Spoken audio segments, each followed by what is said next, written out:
Sa ngalan ng Ama, ng Anak at ng Espiritu Santo. Amen. Sumainyo ang Panginoon. At sumainyo rin. Mga kapatid, welcome po sa ating banal na misa ngayong linggo. Tayo'y nagpupuri at nagpapasalamat sa Diyos dahil sa Kanyang katapatan, dahil sa Kanyang kabutihan, binibigay niya ang Kanyang sarili, ang Kanyang katawan at dugo sa atin, pampalakas sa ating paglalakbay, pampatibay sa atin para magampanan natin ang anuman ang ating mga obligasyon at responsibilidad. Tayo nagpapasalamat sa Kanyang grasya dahil dito nalalampasan natin anuman ang mga problema at pagsubok ng ating buhay ngayon. Bakit ba minsan napakasama ng ating naiisip? Bakit ba minsan napakapangit ng ating nararamdaman? Pinapaliwanag ng ating Panginoon sa ating mababasang ebanghelyo na lahat ng kasamaan ay nagmumula sa puso ng tao. Kaya hindi mabuti na pagkatiwalaan natin ang ating mga puso at damdamin. Palagi naway tayong makinig at sumunod sa Diyos dahil mas alam niya kung ano ang nakakabuti at nakakaganda para sa ating buhay. Sa mga napakaraming beses na kung saan pinaniwalaan natin ang ating mga naiisip, sinundan natin ang tibok, ang pintig ng ating puso. Naniwala tayo na ito ay ang tama, ito ay ang kagustuhan ng Diyos. Sa mga pagkakataon na tayo'y nagkulang sa pananalangin, muli natin hingin ang Kanyang awa, ang Kanyang pagpapatawad, para tayo ay makitang karapat dapat makatanggap sa mga banal na misteryo. Inaamin ko sa makapangyarihang Diyos at sa inyo mga kapatid, na lubha akong nagkasala sa isip, sa salita, sa gawa, at sa aking pagkukulang. Kaya isinasamo ko sa mahal na Birhen Maria, sa lahat ng mga anghel at mga banal, at sa inyo mga kapatid, na ako'y ipanalangin sa Panginoong ating Diyos. Kaawaan tayo na makapangyarihang Diyos, patawarin tayo sa ating mga kasalanan, at patnubayan tayo sa buhay na walang hanggan. Amen.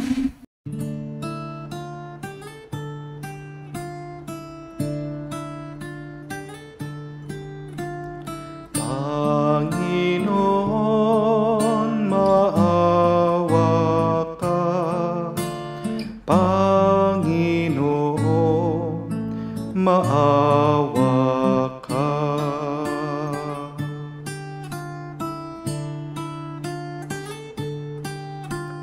Kristo, maawa ka. Kristo, maawa ka sa amin.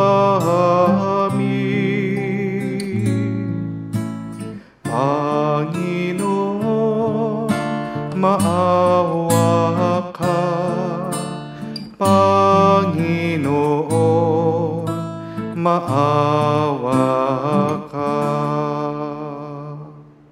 Gloria in excelsis Deo.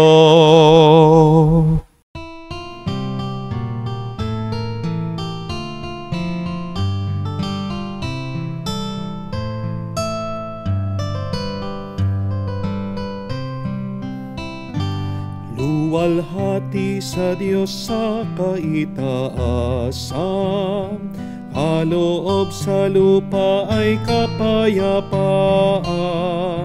Pinupuri ka at ipinangdarangal, sinasamba ka dahil sa dakila mong kalwalhatian.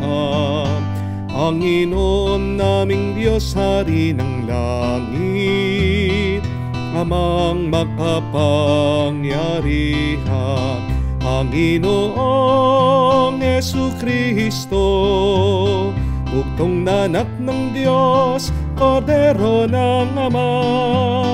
Ikaw na nag-aalis ng mga kasalanan ng sanlibutan.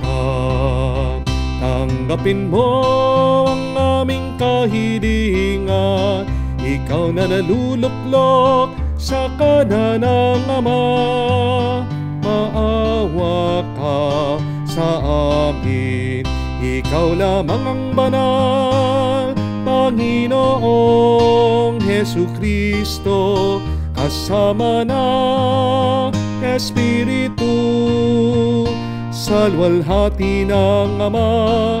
Amen, amen, amen, amen. Manalangin tayo.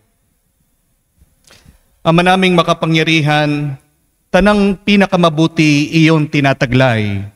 Gawin mo sa aming kalooban, manuot ang pag-ibig sa iyong ngalang dakila at bantog, upang sa pag-unlad ng aming pagsunod, sa pananampalatayang iyong pinagkaloob, mapagyaman mo ang kabutihang iyong inihandog, at ang iyong pinagyaman ay mapanatili mong lubos sa iyong pagsubaybay sa amin at pagkupkop sa pamamagitan ni Jesucristo kasama ng Espiritu Santo magpa sa walang hanggan. Amen.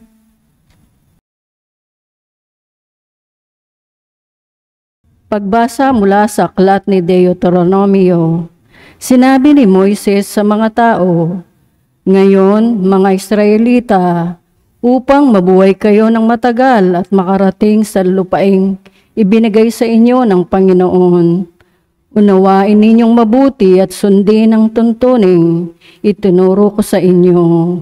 Huwag ninyo itong daragdagan ni babawasan.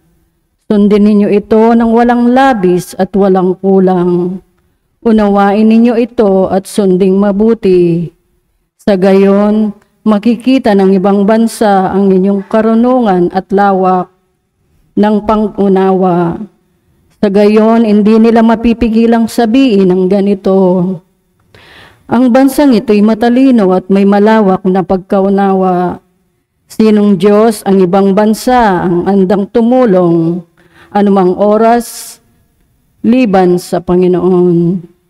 Ating bansa ang mga tuntuning kasing inam ng mga tuntuning ibinigay ko sa inyo ngayon. Ang salita ng Diyos. Salamat sa Diyos.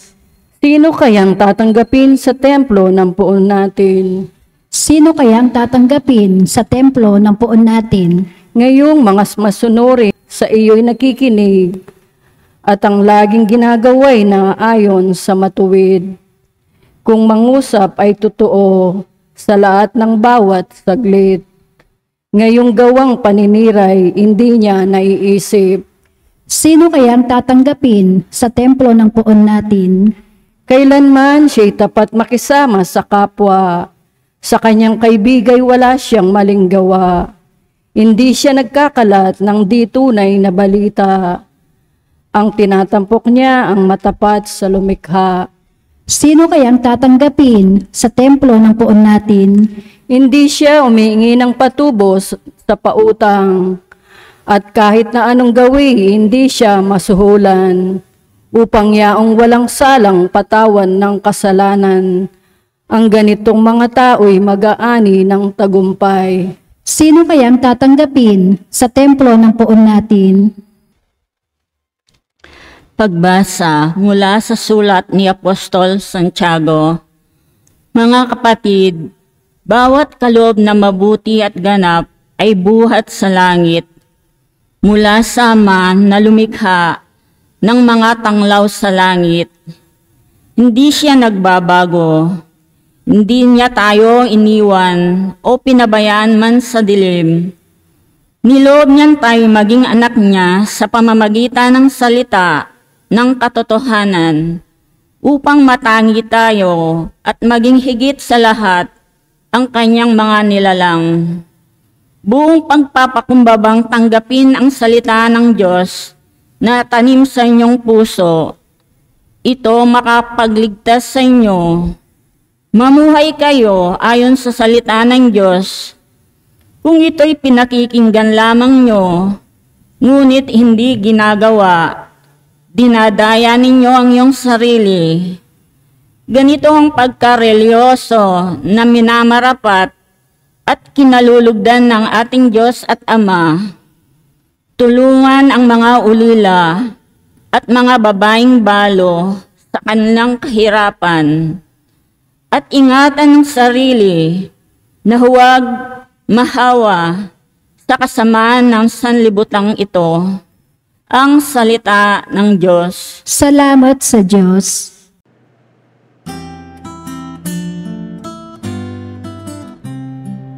Alleluia, alleluia, alleluia, alleluia, alleluia, alleluia, alleluia,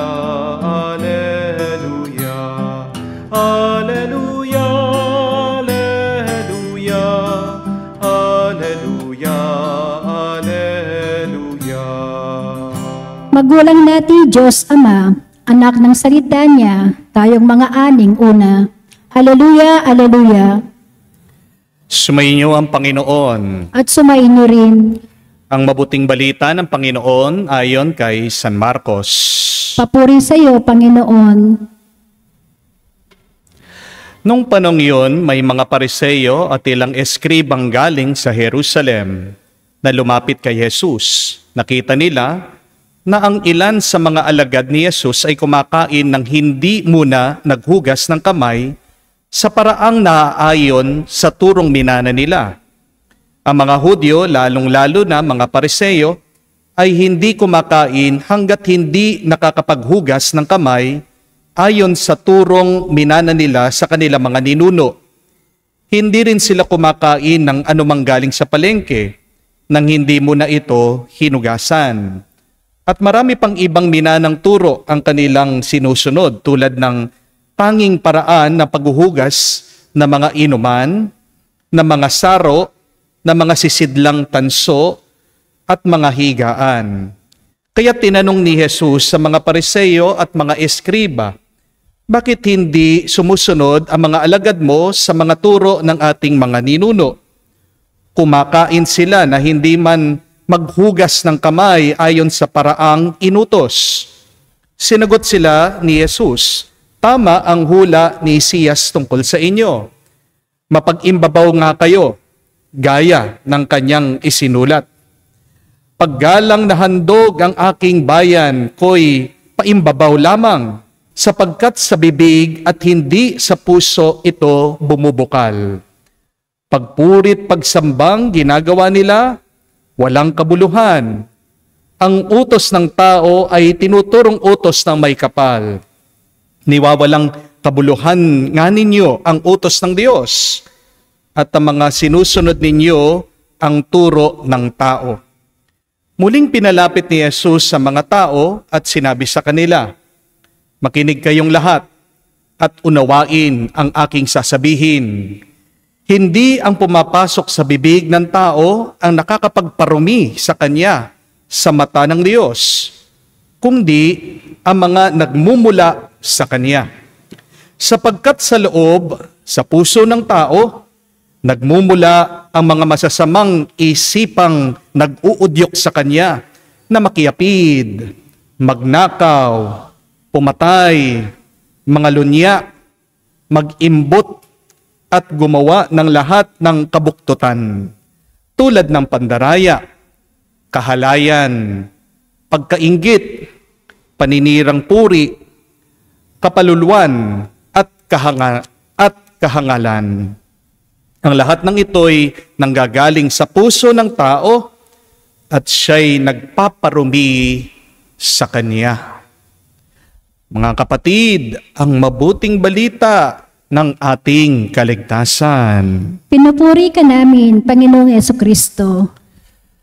Magandang araw po muli sa inyong lahat and a blessed Sunday po sa inyong lahat. I hope and pray that you are well, doing well, and I hope and pray that God would continue to bless you. Amen? Meron po akong isang kaibigan na pari, kwento niya sa akin nung minsan, na habang siya po ay nagmimisa, dito sa maliit na chapel, napansin po niya na napakarami po mga butiki nandoon po sa ceiling, nasa kisame. Siya po ay nagpasalamat sa Diyos. Sabi niya, Panginoon, kahit na maraming butiki, salamat po sa mga gawa niyong ito. Dahil sa mga ito, nababawasan po ang mga lamok. Hindi po ako makakagat ng mga lamok. Pero, habang nagpapatuloy daw itong pari sa kanyang pagmimisa, dumating na daw po doon sa consecration. Itinaas po ng pari yung pong hostya, binaba niya, kinuha po ng pari ang kalis, na nilagyan po niya ng alak, tinaas niya. Pero habang siya po ay nananalangin, meron po nangyari. Alam niyo po kung ano? Isa po doon sa mga butiki na nandun sa kisame, biglang nahulog.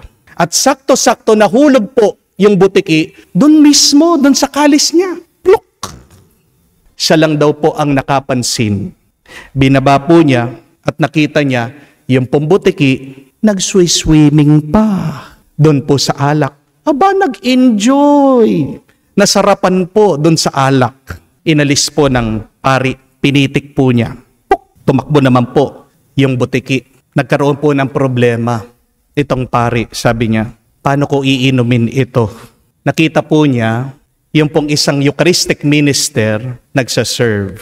Kaya pagkatapos po ng pagkokommunyon, itong pari, tinawag yung Eucharistic minister. Sabi niya, Tay, dito nga po.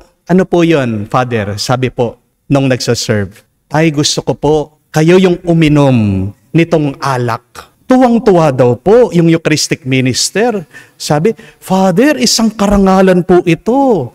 Biglang ininom po, diretsyo. Ang hindi po niya alam, meron pong butiki flavor yung kanyang ininom. Alam ko po yung reaction niyo. Anong sinabi niyo nung pagkainom nitong Eucharistic minister doon sa alak na may butiki? Yak! Kadiri! Ay! Madumi! Hindi po ba? Pero, mga kapatid, mag-ingat po kayo kung ganyan yung reaction nyo. Bakit? Baka naman wala na tayong pagkakaiba sa pag-iisip, sa pag-uugali ng mga Pariseo at ng mga eskriba. Hindi po ba yan yung ating narinig sa ating nabasang ebanghelyo? Nakita daw ng mga Pariseo at ng mga eskriba na kumakain ng mga alagad ng ating Panginoon, hindi man sila naghugas ng kamay. Ang tanong, talaga bang hindi sila naglinis ng kamay? Hindi po. Kung babalikan niyo po ang ating ebanghelyo, ang sabi, hindi sila naghugas ng kamay ayon sa pinag-utos ng kanilang tradisyon. Hindi sila naghugas ng kamay, naglinis ayon sa turo ng mga nakakatanda. Naghugas naman sila, pero hindi dun sa nakasanayan ng mga Pariseo at eskriba. Kasi yung paghuhugas at paglilinis sa mga Pariseo at eskriba, anong ibig sabihin? Overacting. Sobra-sobra na. Ang binibigyan nila ng halaga ay ang paglilinis ng labas at nakakalimutan ang paglilinis ng kalooban. Yan ang pinapaalala ng ating Panginoong Hesukristo. Hindi lang sa kanila, pero lalong-lalo na sa ating lahat. Opo, mahalaga yung malinis ang panlabas. Pero baka naman sa kakalinis natin sa labas, nakakalimutan natin na ayusin, ituwid, at pagandahin ang ating kalooban, ang ating pag-iisip, ang ating puso, ang ating pagkatao. Many times, we are so concerned with the cleanliness of our bodies, but we forget to clean the inside of our minds, the inside of our hearts, our souls.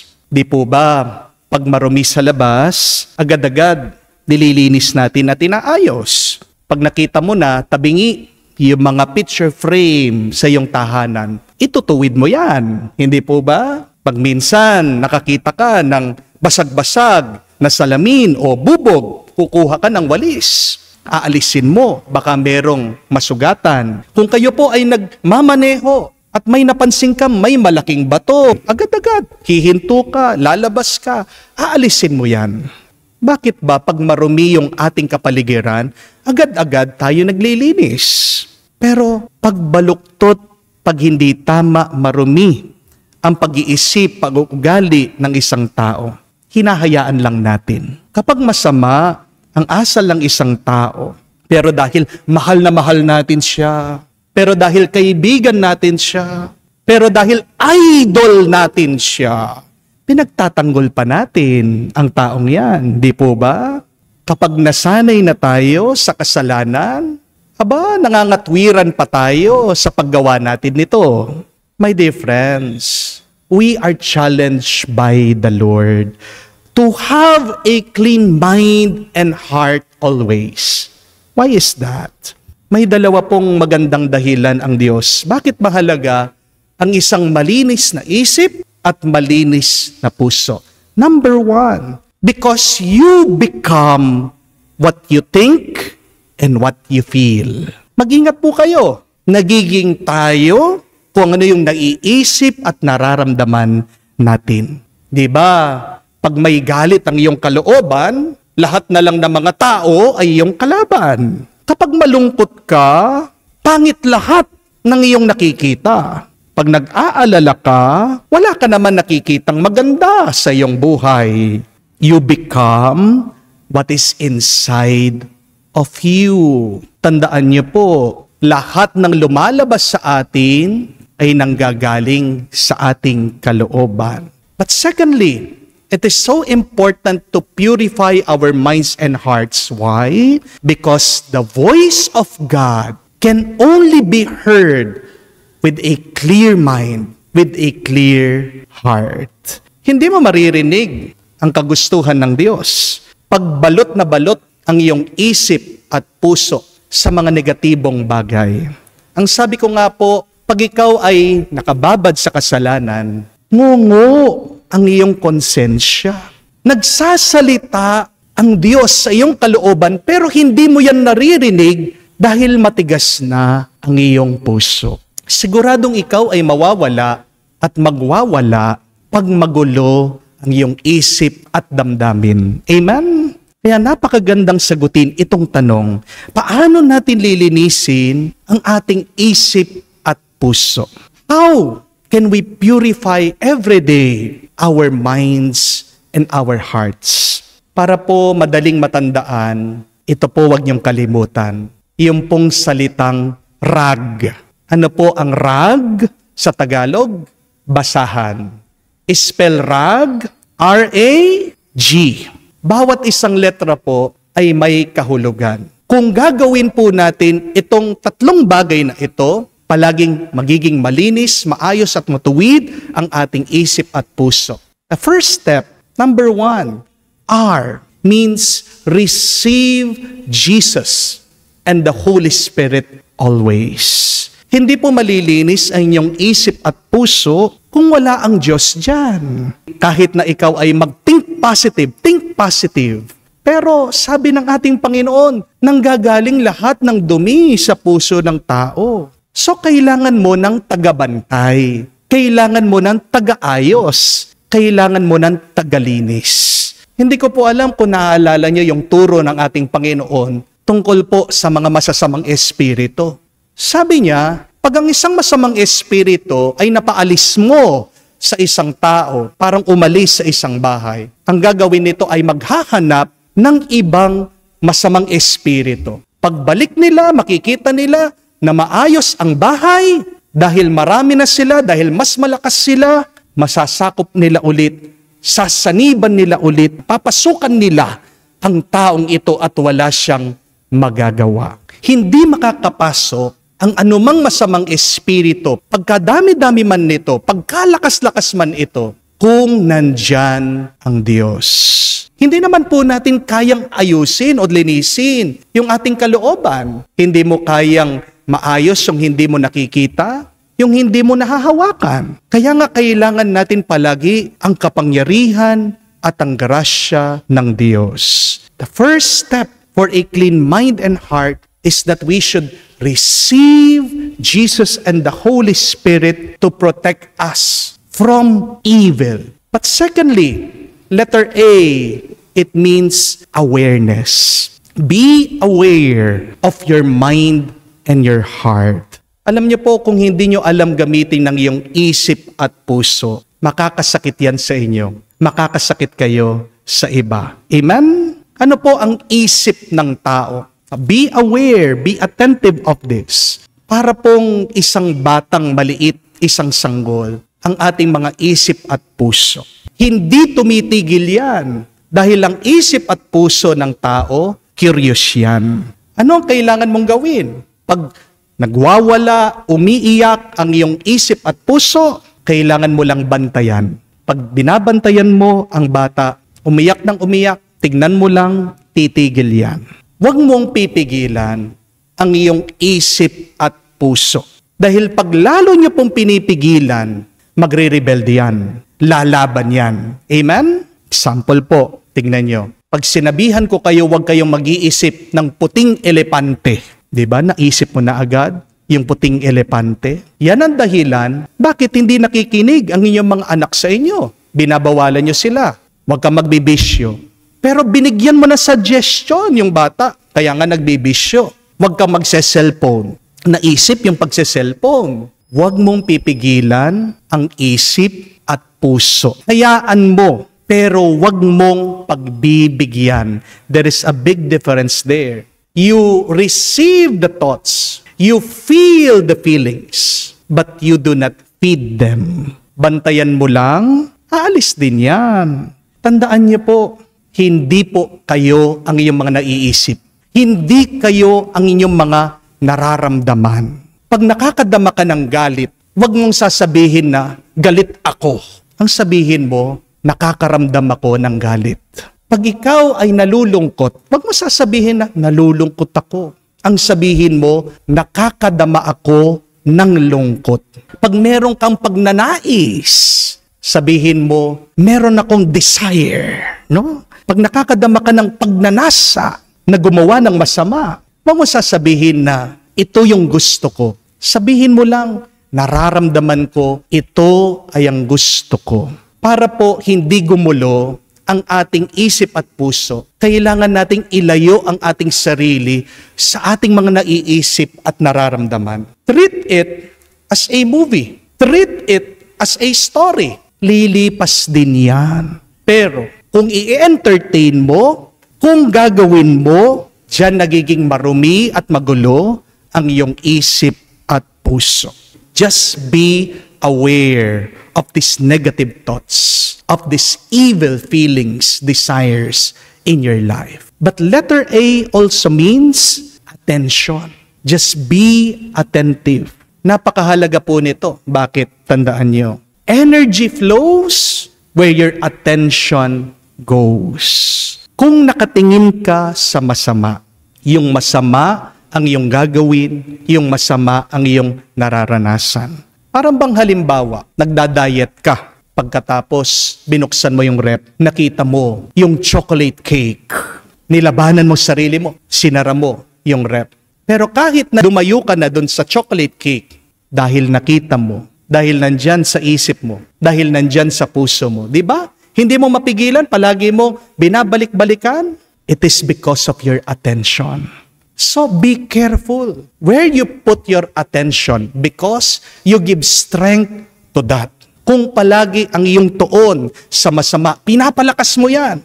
Pero para humina yung masama na iyong naiisip at nararamdaman, ibaling mo, alisin mo ang iyong attention. So, double A, awareness and attention. Yan po yung susi para po luminis, maging matuwid, maging maayos ang ating isip at puso. Last, letter G.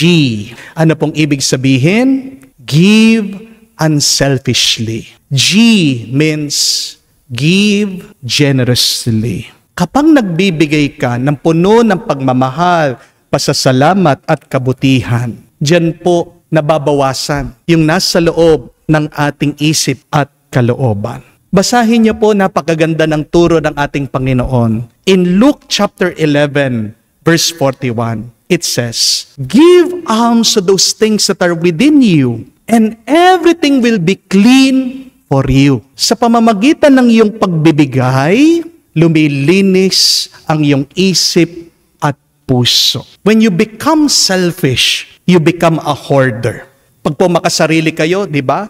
Tumatambak yung mga gamit na hindi mo naman kailangan. Pag makasarili ka, ganyan din po ang ating nararanasan. Napupuno ang ating isip, nagugulo ang ating kalooban. Para maging maayos ang lahat, kailangan bawat araw, kagising pa lang natin, maging isang desisyon natin. Piliin natin na tayo ay magbigay na may pagmamahal. Dahil sa pamamagitan ng pagmamahal, diyan nagiging malinis ang ating kalooban. Meron pong isang magandang kwento na minsan daw po ang ating dating kardinal, si Cardinal Rosales, ay na-traffic sa Maynila. Nagmamadali daw po siya para po sa isang schedule, sa isang appointment. Hindi po makatiis itong kardinal, lumabas po siya dun sa daan dahil nagkabuhol-buhol na po. Wala pong gustong magbigay dun sa mga sasakyan. Ito pong kardinal, siya po yung nagsilbi para may traffic na maayos, yung pong nagkabuhol-buhol na mga sasakyan. Paglabas, nakita po siya ng ibang tao. Meron pong krus na malaki, meron po siyang malaking singsing, nakilala po siya na siya pala si Cardinal Rosales. Imbis na maayos po yung traffic, lalo pong nagtagal ang traffic. Bakit? Kasi yung mga tao po nagsilabasan doon sa mga sasakyan nila. Lumapit po kay Cardinal, nagmamano po, no? Nangungumusta. Pero kalaunan, pagkatapos po nun, alam nyo, dahil po doon sa ginawa ni Cardinal Rosales, naayos din po yung traffic. At naging smooth, nakalabas po sila, nakarating siya doon sa kanyang appointment. Tingnan niyo po yun, mga kapatid. Isang tao na nagbigay.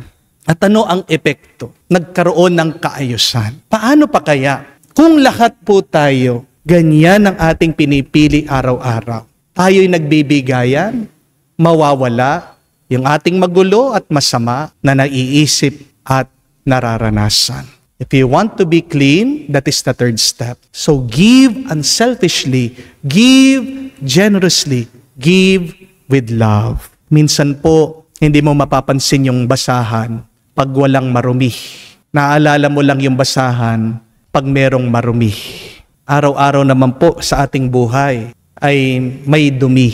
Hindi po ba? Araw-araw sa buhay natin may magulo. Huwag niyo pong kalimutan itong 3 hakbang, 3 steps to purify our minds and hearts today are: receive Jesus and the Holy Spirit. A, awareness and attention to the negatives.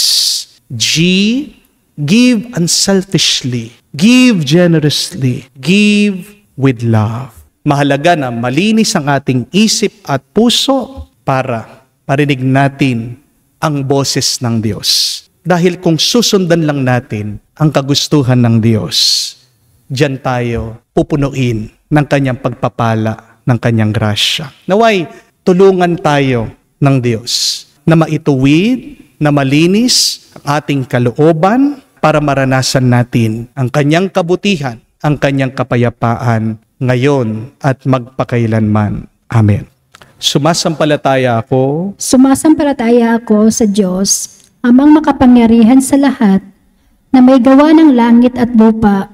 Sumasampalataya ako kay Hesukristo, iisang anak ng Diyos, Panginoon nating lahat. Nagkatawang tao siya, lalang ng Espiritu Santo.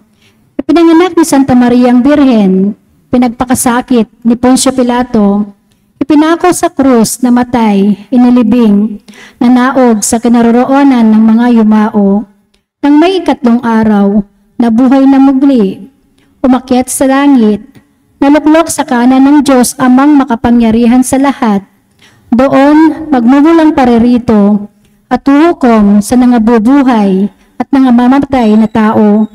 Sumasampalataya naman ako sa Diyos Espiritu Santo, sa banal na simbahang Katolika, sa kasamahan ng mga banal, sa kapatawaran ng mga kasalanan, sa pagkabuhay na muli ng mga matay na tao, at sa buhay na walang hanggan. Amen. ang ating Panginoong Diyos pinapaalala sa atin sa mabuting balita ang dakilang kahalagan ng paglilinis ng ating saloobin at pagsunod sa kautusan ng Diyos. Bunsod ng pananalig sa kanyang pagmamahal sa atin, manalangin tayo at ating sabihin, Panginoon, dinggin mo kami. Panginoon, dinggin mo kami. Para sa simbahan at mga pinuno nito, naway isaayos nila ang kanilang mga pinahahalagaan nang hindi napadadala sa mga uso o sa hinihingi ng pagkakataon. Manalangin tayo. Panginoon, dinggin mo kami. Para sa lahat ng mga magulang, naway turuan nila ang kanilang mga anak sa pamamagitan ng salita at mabubuting halimbawa. At naway ang kanilang asal ay tuwinang gabayan ng utos ng Diyos. Manalangin tayo. Panginoon, dinggin mo kami. Para sa lahat ng nagtuturo ng relihiyon, naway akayin nila ang kanilang mga estudyante sa isang maayos na pagtanggap sa mga pagpapahalaga ng Ebanghelyo upang mamuhay alinsunod sa ganitong mga pagpapahalaga. Manalangin tayo. Panginoon, dinggin mo kami. Sa katahimikan po ng ating puso, buksan din natin sa Diyos ang ating mga personal na pangangailangan. Panginoong Diyos, sinugo mong iyong anak upang ipaalala sa amin ang pangangailangan sa aming tamang pagpapahalaga sa buhay. Ipagkaloob mo sa amin ang biyaya na malaman namin ang tama, gawin ang mabuti at magpunyagi sa paglilingkod sa iyo hanggang sa wakas ng aming buhay. Hinihiling namin ito sa ngalan ni Kristo, aming Panginoon. Amen. Bago po ang ating offertory, muli kami ay nagpapasalamat sa inyo sa walang sawa niyong pagsuporta sa ating mga banal na misa dito sa YouTube, sa Facebook at sa TikTok. Kayo po ay palaging kasama namin sa aming mga dasal. Malaking tulong po ang iyong mga donation para din po sa ating mga sinusuportahan at tinutulungan, ang ating mga scholars, ang ating mga tinutulungan na mga eskwela na humihingi po ng mga additional na gamit para po sa kanilang pagtuturo sa mga estudyante. Naway ang Diyos po palaging gantimpalaan ang inyong kagandahang loob. Just a warning po na hindi po ako directly nagme-message sa inyo. So kung meron po na mag-message sa inyo through Viber, WhatsApp, Messenger, na hinihingi po yung number nyo pero nandun yung aking muka, ito po ay scammer. Siya po ay nagpapanggap. So wag na wag nyo pong ibibigay ang inyong mga personal cell number. Pwede po nilang makuha, ma-hack ang inyong mga accounts. So, muli po, mag-ingat po tayong lahat, no? At maraming salamat po muli sa inyong lahat.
Manalangin kayo mga kapatid para ang ating mga paghahain ay kalugdan ng Diyos sa mga makapangyarihan. Tanggapin nawa ng Panginoon itong paghahain sa iyong mga kamay sa kapurihan niya at karangalan, sa ating kapakinabangan at sa buong sambayanan niyang banal. Ama naming lumikha, ang banal na paghahain ay lagi nawang magdulot ng iyong pagbabasbas na sa amin tumutubos, upang ang ginaganap mo sa aming pagdiriwang ay maging lubos sa pagkakaloob ng iyong pagmamahal. Sa pamamagitan ni Jesucristo kasama ng Espiritu Santo, magpa sa walang hanggan. Amen. Sumainyo ang Panginoon. At sumainyo rin. Itaas sa Diyos sa inyong mga puso at diwa. Itinaas na namin sa Panginoon. Pasalamatan natin ang Panginoong ating Diyos. Marapat na siya ay pasalamatan. Ama naming makapangyarihan, tunay nga marapat ikaw ang aming pasalamatan. Ikaw ang lumikha sa tanan. Ikaw ang nagtakda, nagkaroon ng gabi at araw. Gayon din ang tag-init at tag-ulan. Ikaw ang humuhubog sa tao bilang iyong kawangis. Ang pagkakatiwalaang mga siwa sa daigdig. Ikaw ngayon pinaglilingkuran sa pagganap sa pananagutan ng iyong pinagkatiwalaan sa pamamagitan ng anak mong mahal. Kaya kaisa ng mga anghel na nagsisiawit ng papuri sa iyo, na walang humpay sa kalangitan, kami nagbubunyi sa iyong kadakilaan.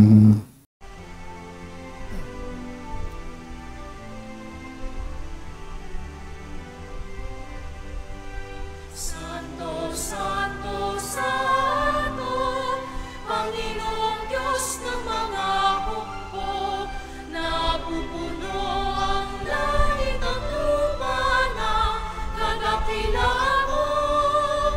Hosana, Hosana, sa kaitaasan, pinagpala ang naparirito sa ngalan ng Panginoon.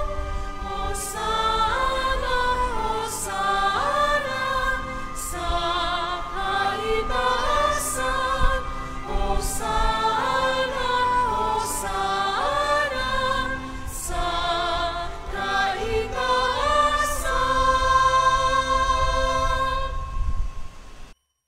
Ama naming banal, ikaw ang bukal ng tanang kabanalan, kaya't sa pamagitan ng iyong Espiritu, gawin mong banal ang mga kaloob na ito, upang para sa amin maging katawan at dugo ng aming Panginoong Hesu Kristo. Bago niya pinagtiis ang kusang loob na maging handog, ginawa kanyang tinapay, pinasalamatan kanya, pinaghati-hati niya iyon, inabot sa kanya malagad at sinabi, "Tanggapin ninyong lahat ito at kanin. Itong aking katawan ay hahandog para sa inyo."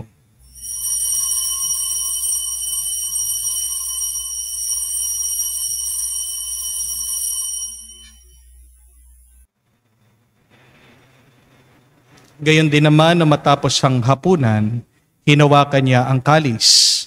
Muli kanyang pinasalamatan, inabot niya ang kalis sa kanyang maalagad at sinabi, "Tanggapin ninyong lahat ito at inumin. Ito ang kalis ng aking dugo, ng bago at walang hanggang tipan.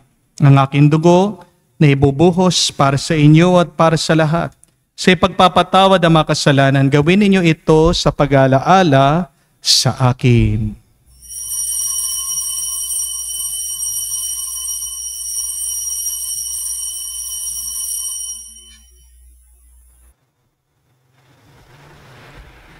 Ang misteryo ng pananampalataya.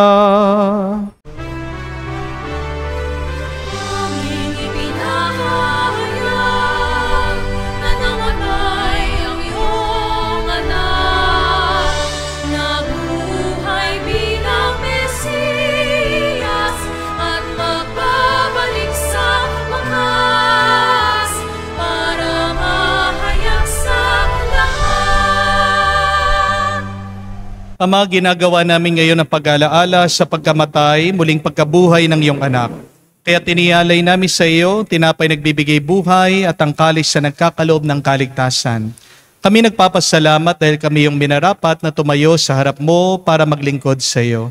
Sinasamo namin kami magsalo-salo sa katawan at dugo ni Kristo ay mabuklod sa pagkakaisa sa pamamagitan ng Espiritu Santo.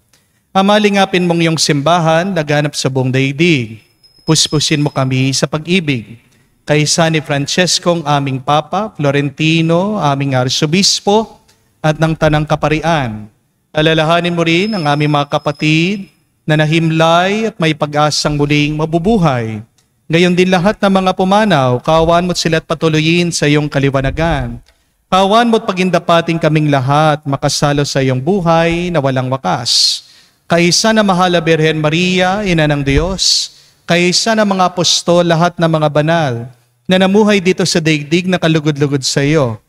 May ipagdiwang nawa namin ang pagpupuri sa ikararangal mo sa pamamagitan ng iyong anak kaming Panginoong Heso Kristo. Sa pamamagitan ni Kristo, kasama niya at sa Kanya, ang lahat ng parangal at papuri ay sa iyo, Diyos Ama, makapangyarihan, kasama na Espiritu Santo, magpasawalang hanggan. Amen, amen, amen.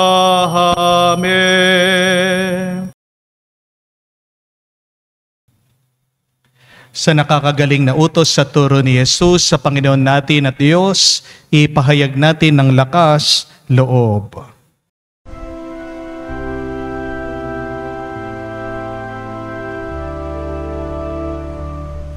Ama namin, sumasalangit ka, sambahin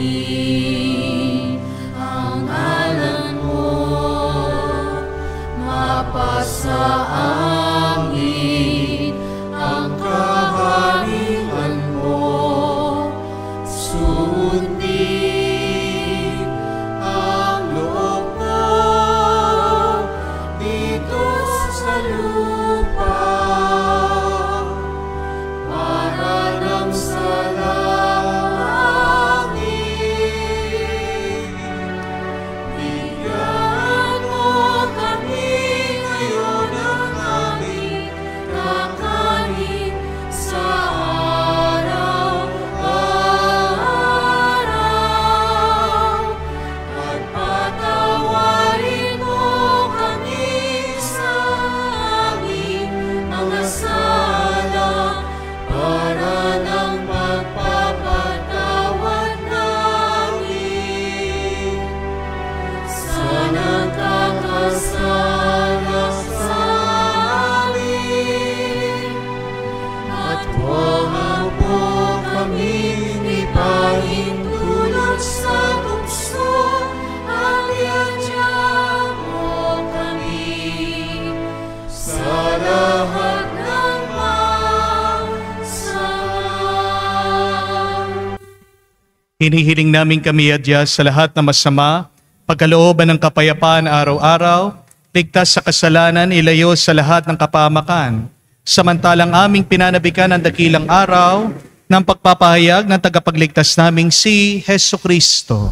Sapagkat iyo ang kaharian at ang kapangyarihan at ang kapurihan magpakailanman. Amen.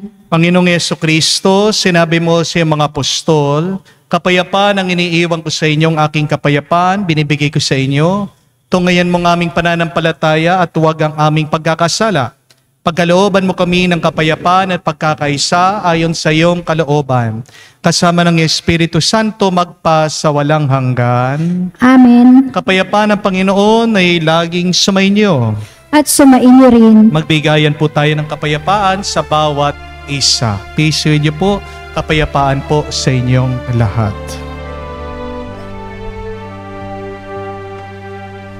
Kordero ng Diyos na nag-aalis ng mga kasalanan ng sanlibutan, maawa ka sa amin. Maawa ka sa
Mga kapatid, naririto ang ating Panginoong Jesucristo, ang Kordero ng Diyos, nag-aalis sa mga kasalanan ng sanlibutan. Mapalad tayong lumalapit sa piging ng Kordero. Panginoon, hindi ako karapat-dapat na magpatuloy sa iyo, ngunit sa isang salita mo lamang ay gagaling na ako.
Lumuhod po tayo para sa panalangin para sa mga may sakit.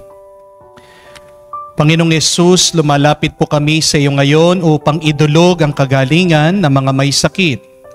Haplusin niyo po sila at pagkalooban ng panibagong lakas upang sila ay muling makapaglingkod sa iyo. Patawarin niyo po sana sila sa kanilang mga kasalanan at pagkalooban din ng kagalingan pang kaluluwa. Sa katahimikan po ng ating puso, banggitin natin sa Diyos ang pangalan ng ating mga kapatid na humihiling na mabilis na kagalingan.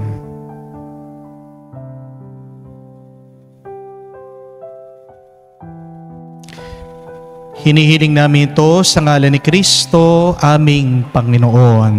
Amen. Panalangin para sa mga OFW. Ama, pinapanalangin namin sa iyo ang natatanging kahilingan ng lahat ng mga nagtatrabaho sa ibang bansa. Tulungan mo sila bawat sandali ng kanilang buhay habang nasa ibang bansa. Palakasin mo sila kapag pinanghihinaan sila ng kalooban. Pagalingin mo sila tuwing nagkakasakit. Ngaluin mo sila kapag nalulungkot sila. Ilayo mo sila sa anumang masama at kapahamakan upang mapagpatuloy sila lagi sa kanilang buhay. Mapahalagan nawa ng kanilang pamilya ang bawat sakripisyo nila sa ibang bansa upang wag masayang ang kanilang pagpapagal. Tawan at pagkalooban mo ng biyaya ang lahat ng mga OFW dahil sa iyo lamang aas at wala ng iba pa. Ang lahat ng ito ay aming sama-samang panalangin sa ngalan ni Jesus. Amen. Amen. Banal na mukha ni Jesus, kaawaan mo kami. Tumayo po tayo. Manalangin tayo. Ama namin mapagmahal, kami nagsasalo-salo sa pagkain mong bigay. Ang umihiling ng lakas mong inilalaan upang ang kagandahang loob nami madagdagan. Sa paglilingkod namin sa iyong kadakilaan, na nagpapaalab sa pag-ibig namin sa kapwa-tao. Sa pamamagitan ni Jesucristo kasama ng Espiritu Santo, magpasawalang hanggan. Amen. Tatlong hakbang para malinis ang ating mga isip at puso. Huwag niyo pong kalimutan ang salitang rag o basahan. Letter R, receive Jesus and the Holy Spirit always. Kung hindi puno ang ating isip at puso sa Diyos, ito ay mapupuno sa masamang espiritu. Ang masamang espiritu siyang nagbibigay ng gulo at dumi sa ating isip at puso. Letter A, awareness. Kailangan mulat tayo. Kailangan bantayan natin kung anong ginagawa ng ating isip at puso. Dahil kamukha ng isang sanggol, maliit na bata, pag hindi mo babantayan yan, yan ay mangangalat, yan ay magdudumi. A also means attention. Where your attention goes, there your power flows. There your energy goes. Bigyan natin ng tuon, bigyan natin ng pansin palagi ang kabutihan at grasya ng Diyos. Sabi nga ni San Pablo, set your minds on heavenly things. Pag palagi mo tinitignan ang mga masasamang bagay, kaya nga diyan ka palaging natutokso. Hayaan natin ang ating mga naiisip at nararamdaman na dumating at umalis. Huwag mong hahayaan na tumira sa iyo yan. Yan ang isang bagay na nakakagulo at nakakadumi sa iyo. And last letter is letter G, means give generously, give unselfishly, give lovingly. Ang nakakapaglinis sa atin ay ang pagbibigay at ang pagmamahal. Isa pong assignment na iiwan ko sa inyo ay kumuha kayo ng isang papel o kunin nyo ang iyong mga cellphone at isulat nyo, ano ba yung mga madudumi at hindi tama na iyong naiisip? Sulat nyo lahat yan. Ano yung mga marurumi, masasama na iyong nararamdaman? Sulat mo yan. Kung ikaw man ay nagagalit, may tinatagong sakit ng loob, ikaw ay naiinggit, ikaw ay natatakot, sulat mo lahat ng yan. At pagkatapos mong isulat, sabihin mo, hindi ikaw yan.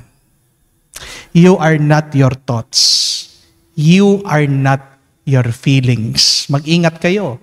Dahil pag palagi niyong iniisip yan, palagi niyong nararamdaman yung masama, yan ang lilitaw sa inyo, yan ang makikita sa inyo. But you are more than your feelings. You are more than your thoughts. Sino tayo? Tayo ay mga minamahal ng Diyos. Tayo ay mga anak ng Diyos.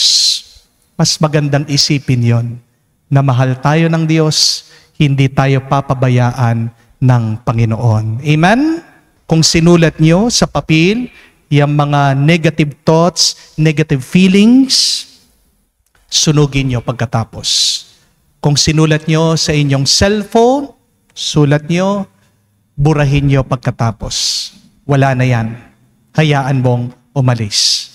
Para pag binitawan mo, magiging bago ang iyong pagkatao. Amen? Sumainyo ang Panginoon. At sumainyo rin. At kayo ay basbasan ng Diyos makapangyarihan sa lahat sa ngalan ng Ama, ng Anak, ng Espiritu Santo.